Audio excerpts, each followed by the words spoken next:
তিলোত্তমার বিচার পাওয়ার জন্য শুধু পশ্চিমবঙ্গ নয়, শুধু ভারতবর্ষ নয়, বিদেশের মাটিতেও এই স্লোগান উঠছে, জাস্টিস ফর আরজি কর।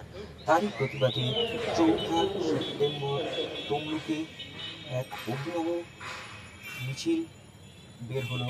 জাস্টিস ফর আরজি কর মানববন্ধনের নিবন্ধন আমরা দেখতে পেলাম।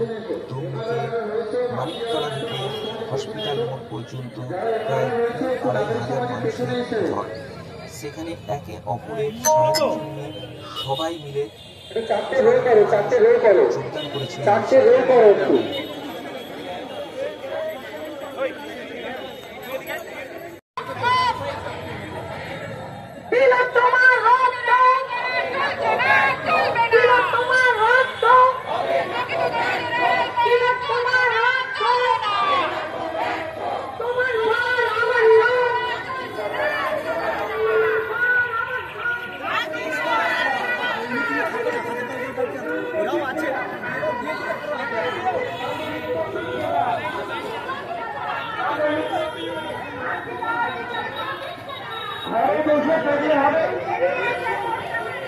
ঘরে বসে দেখলে হবে, দেশ বিদেশে একই সব।